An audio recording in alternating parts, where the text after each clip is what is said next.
Olá, galerinha do meu coração! Tudo bom? Galera, vamos continuar aí nossas aulinhas, né? Por quê? Porque tem que continuar, né? Porque nós temos que seguir o baile aí, certo? Galera, então hoje nós vamos falar o quê? Sobre o quê? Sobre o quê? Sobre o quê? Nós vamos falar sobre arte. Mas peraí, nós vamos falar de arte na aula de literatura? Gente, arte é arte. Arte é o modo que o ser humano encontrou de se expressar. Então, por que não falar sobre arte na aula de literatura? Certo? Mas antes disso, gente, vamos dar uma retomada tudo que a gente falou agora, certo? Até agora, na verdade, né?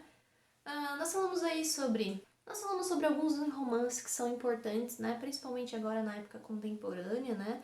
Nós falamos aí sobre Ensaio sobre uma Cegueira de Saramago, que é um livro aí maravilhoso, que nos faz aí pensar muito, muito, muito acerca do que nós somos e do que nós estamos vivendo, né? E de quem nós somos perante, né? Dentro da sociedade, certo?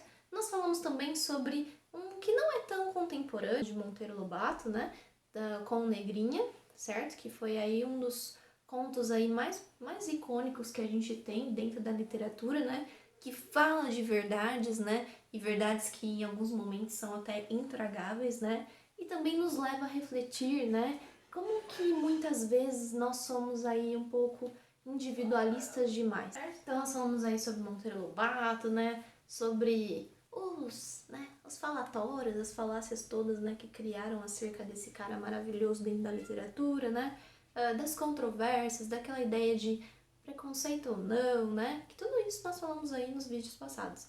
Mas agora a gente vai entrar um pouquinho aí nessa ideia de arte, né, o que é arte, né, quais são as expressões de artes que nós temos, né, como são as expressões artísticas, nós temos as artes plásticas, nós temos literatura, nós temos música, nós temos escultura, arquitetura, enfim, nós temos muitas expressões artísticas, né, que o ser humano aí encontrou nesse mundão aí pra, né, ser aquela evasão, né?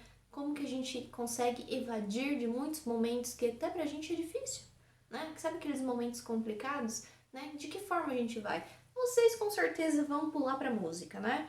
Ou pra sofrer mais, que acontece, né? Coloca aquela música triste naquele momento que você está naquela deprê, né? E você escuta a música mais triste do que você tá para você sofrer, mas também acabar aquela sofrência acabou, né? Ou você pega e faz uma coisa contrária, você traz uma música feliz para você ver se dá, né, uma ribada, né? Então, é um momento, né, gente, de evasão, de tentar fugir daquela realidade que nós estamos vivendo, certo? Por meio do quê? Por meio dessa maravilhosa, né, dessa coisa maravilhosa que nós temos aí no mundo, graças, né, graças, que é a arte, tá? Então, a forma que o ser humano encontrou de se expressar. Tudo bem? Belezinha? Então, vamos ver aí como funciona a arte desde lá do início até agora na era contemporânea. Tudo bem? Belezinha? Então fica aí, bora lá. Então vamos lá, galera. Vamos começar. Primeiro, gente, tô contra a roupa, né?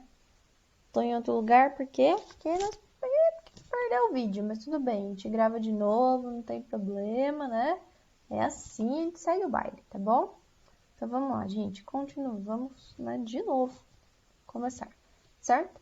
Galera, seguinte. Hoje nós vamos falar então sobre as tendências das artes plásticas contemporâneas. Mas antes de chegar nas tendências de artes contemporâneas, galera, nós precisamos falar aí sobre algumas coisinhas, tá?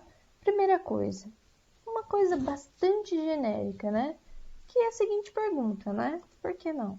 O que é arte? E aí, vocês já pensaram o que é arte? Essa palavra que nós utilizamos tanto no nosso dia a dia, né? Falamos sobre arte, falamos sobre as vertentes de arte, né? Sobre as estéticas envolvidas, mas se a gente fosse definir, o que seria arte, né? O que é arte? Galera, se a gente fosse definir arte aí, né, numa frasezinha assim bem, né, rapidinha, o que seria, né? Arte, galera, é toda forma de expressão humana, tá? E forma de expressão humana por meio da linguagem, galera. Mas e aí, o que a gente tem por linguagem, né? O que será? Né? Gente, a linguagem é a forma que o ser humano age no mundo, certo? Mas aí, linguagem é somente a fala? É ou não? Não, né, gente? A linguagem é mais global, né? Nós somos seres racionais, por quê? Porque nós agimos no mundo por meio da linguagem, certo? Então, eu tenho a linguagem falada, eu tenho a linguagem escrita, eu tenho a linguagem de gestos, eu tenho a linguagem corporal, né? Tudo isso, gente, diz muita coisa, né? A linguagem corporal muitas vezes aí nos entrega, certo? Então, nós, seres humanos, agimos no mundo por linguagem, né? Pela linguagem.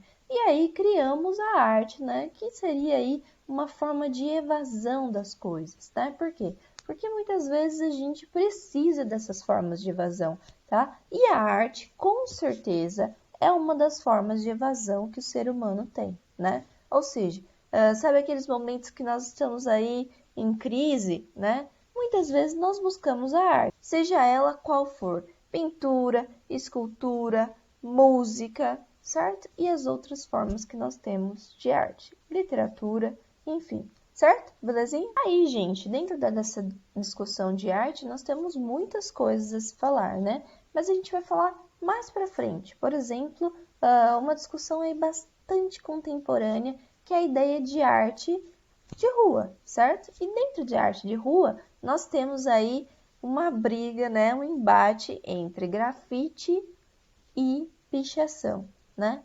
O que é arte e o que não é arte, né? Até que ponto o grafite é arte? Ou ele é arte por completo? Pichação é arte ou é apenas aí um modo de extravasar as coisas, dar voz às pessoas, né?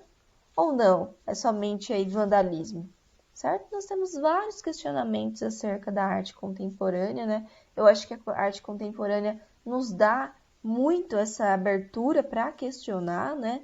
Pensando aí que todas as tendências contemporâneas vêm com esse intuito de questionamento, né? Mas isso a gente vai falar mais para frente, tá? Mas antes de a gente começar a falar sobre isso, né? Sobre as tendências das artes plásticas contemporâneas, nós temos que pensar algumas coisas. Primeira coisa, gente, nós precisamos saber como nós vamos ler uma obra de arte, né? Como nós vamos analisar uma obra de arte, né? Como é feita essa leitura? Para fazer a leitura de uma obra de arte, nós temos que pensar em alguns elementos. Primeiro, galera, que a arte é representação. Se a arte é representação, consequentemente, a arte é mímese, certo? E a arte, mais do que tudo, é imitação, tá? Por que imitação? Porque o ser humano imita as coisas que acontecem ao seu redor, tá? E aí, a partir do seu ponto de vista, ele vai fazer essa representação, tá? Mas sempre é imitação, ou de gestos, ou de coisas, ou de imagens, tudo que está ao nosso redor. Claro que isso vai ser transpassado a partir de um ponto de vista, tudo bem? Então, a gente tem que olhar algumas coisinhas. Primeira coisa, qual que é o suporte dessa arte? O que a gente tem aí como suporte? O que é suporte, gente? Gente, o suporte é o espaço, né? O lugar em que a obra foi inscrita, ou seja, em que a obra foi realizada. Pode ser também o material, né? Então, o que a gente tem de suporte? Nós temos as telas, a própria folha de papel, a argila, o filme, sabe? Aquele filme fotográfico. E todos os outros suportes que eu consigo, né? Instaurar uma arte, tá? Seja ela de que natureza for. Depois, gente, eu tenho que olhar quais são os materiais e as técnicas dessa obra de arte. O que eu tenho como material e como técnica? O material que foi escolhido e os recursos que eu vou usar para manipulá-lo. Bom, depois que a gente viu o suporte e viu o material ou a técnica utilizada, nós temos que ver outra coisa, gente. Nós temos que ver aí qual que é o modo de representação, certo? Lembrando que arte é sempre representação, ou seja, é a partir de um ponto de vista de alguém, né, que se faz arte. Bom, então eu tenho dois modos de representação, galera. Eu tenho o modo figurativo e eu tenho o modo abstrato. Lembrando, esse modo figurativo, nesse caso, galera, esse modo figurativo não tem a ver com aquela ideia de conotação e denotação, tá? Nós estamos pensando em outras coisas. Nós estamos pensando em modo figurativo, pensando em figura mesmo. Por quê, galera? Quando eu faço uma obra figurativa, é aquela obra que eu bato o olho e eu consigo criar uma imagem na minha cabeça. Ou seja, eu consigo fazer aí um link com aquilo que faz parte da realidade, certo? Então, eu consigo aí formar uma imagem na minha cabeça e consigo relacioná-la com a realidade. Então, gente, a imagem figurativa, ela imita formas do mundo real, ficando muito fácil nós reconhecermos a partir do momento que a gente bate o olho, certo?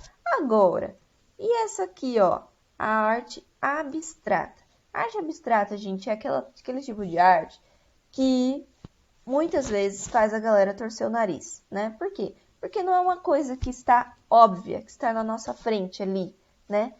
De fácil acesso, né? Isso, a obra abstrata, ela pede, né, que a gente faça todo um processo de interpretação, que a gente entre nessa obra, né, e que consiga interpretar, certo?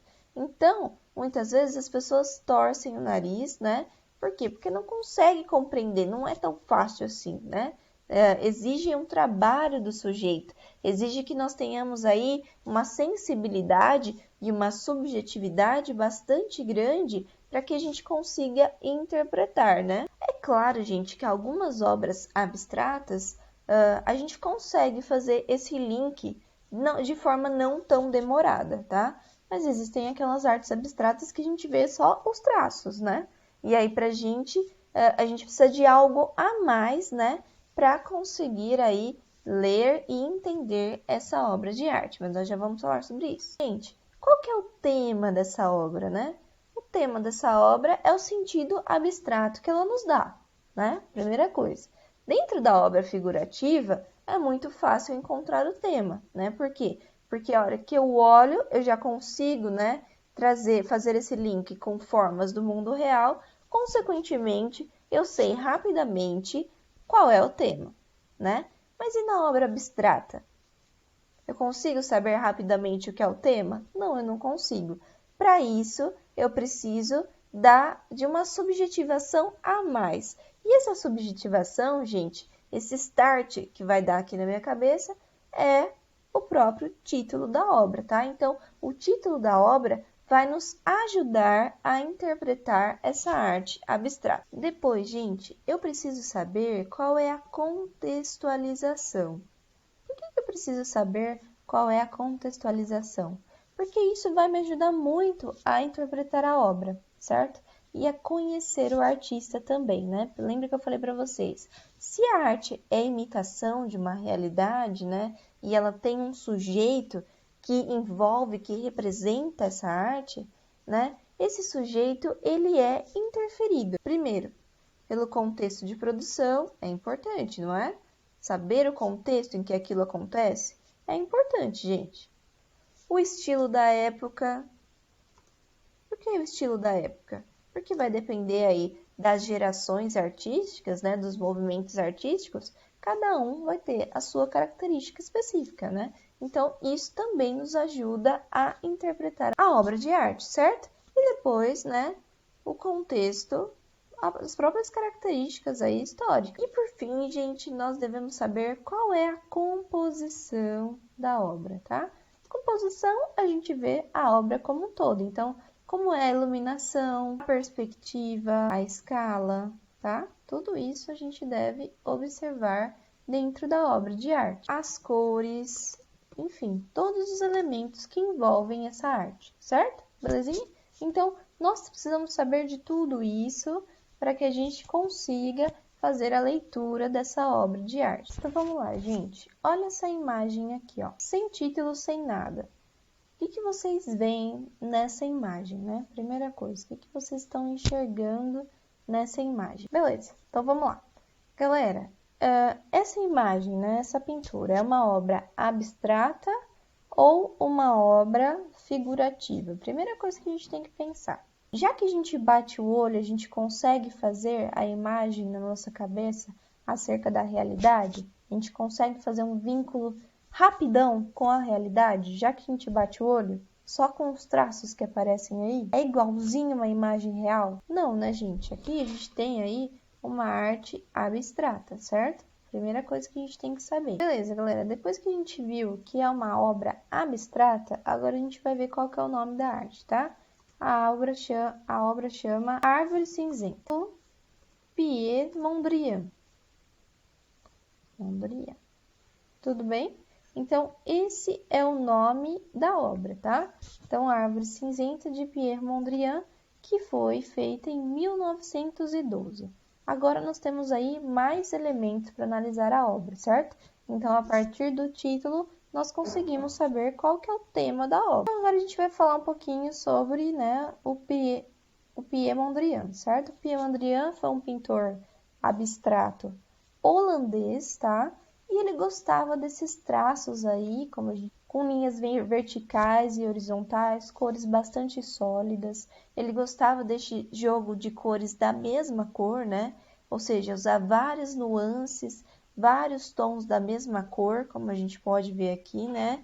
Ele usa vários tons de cinza, certo? Então, é uma característica desse pintor. Uma obra produzida óleo sobre tela, certo? Então, é uma obra feita com tinta a óleo. E aqui, gente, esse artista, ele prioriza o seu olhar sobre as coisas, tá? Então, ele consegue transpassar para dentro da obra de arte qual é o seu olhar acerca das coisas, qual é o seu ponto de vista acerca das coisas. E não simplesmente copiar uma coisa conforme ela é na realidade, tá? Então, aqui a gente tem uma representação abstrata e subjetiva que tem, consequentemente, as características do sujeito, certo?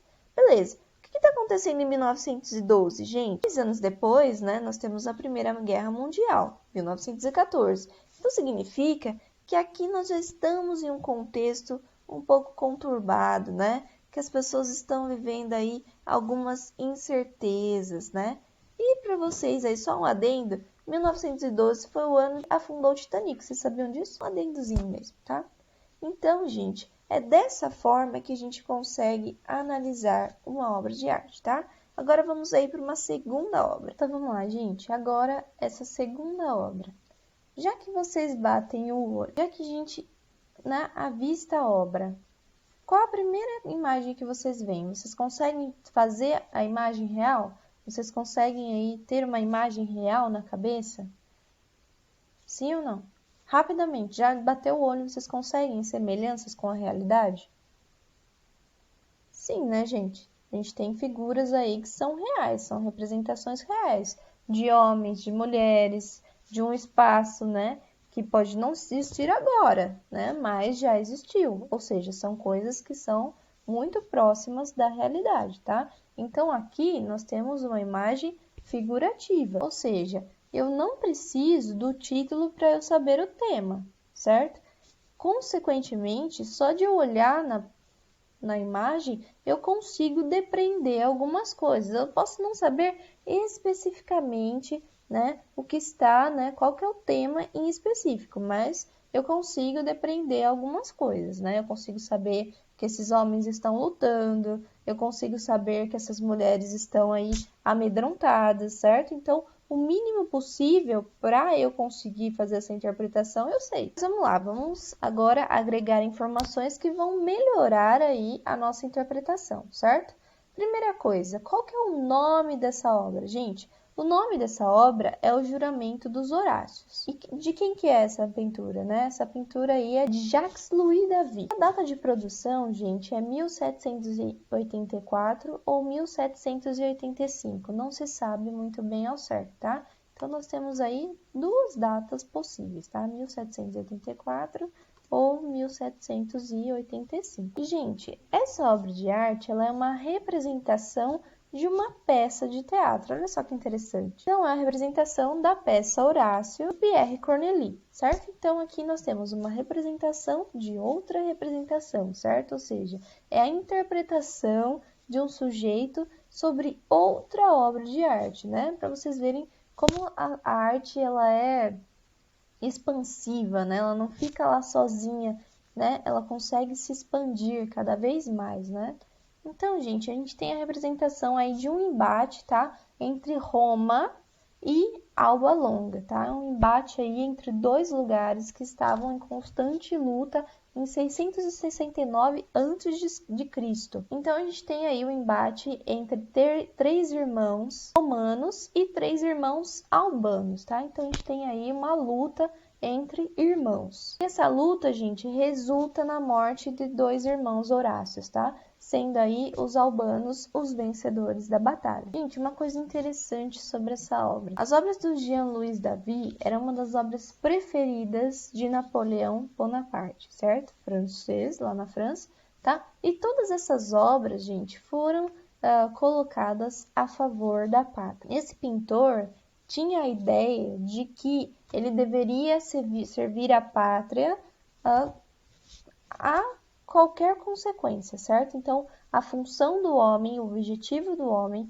era servir a sua pátria, mesmo que a pátria, né, incumbisse, mesmo que essa luta pela pátria, né, gerasse a sua própria morte. Então, gente, se a gente fosse colocar um tema, tá? O tema seria morrer pela pátria, lutar pela pátria, as fim das consequências, as últimas consequências, certo? E aí, gente, nós temos algumas outras coisas interessantes também. Nós temos os homens, né? Que eles estão eretos, eles estão em posicionamento de guerra, de luta, certo? Mostrando o seu posicionamento na sociedade também, né? Mostrando a ideia de virilidade, né? Que o homem teria que demonstrar essa virilidade, né? Por meio do embate, por meio das guerras, por meio da luta, por meio da sua coragem de entregar a sua própria vida, né, para a sua pátria, tá? E em contrapartida, né, em contraposição, nós temos aqui as mulheres, né? E todas essas mulheres estão abaixadas, tá? Consequentemente, dando a ideia da posição das mulheres nessa sociedade, tá? Uma posição aí de submissão, tudo bem? Então, os homens que têm essa habilidade e as mulheres na sua submissão. Outra coisa, gente, vocês podem perceber que o ponto maior de luz é justamente nesses homens, tá? Então, aqui a gente tem o maior ponto de luz da obra, dando ênfase à virilidade desses homens, tá? E nós temos também ênfase em cores, né? Que são bastante elementares aqui, como o vermelho, o azul e o branco, tá? Que não são à toa aqui, que tem relação com a bandeira da França, né? Como eu falei para vocês, né? O Jacques-Louis David, né? Dedicou toda a sua obra ao nacionalismo francês, tá? Então, consequentemente, as cores da França aparecem aqui, certo, galera? Então, para a gente entender uma obra de arte, a gente deve pensar aí em todos esses elementos. É claro que quando a gente está analisando, isso também vem do nosso próprio feeling, né, gente? Nós temos um feeling para analisar as coisas, tá? Mas, além desse feeling, a gente pode ter esses outros elementos que vão nos ajudar. Belezinha, galera? Então, hoje a gente faz essa parte introdutória, certo?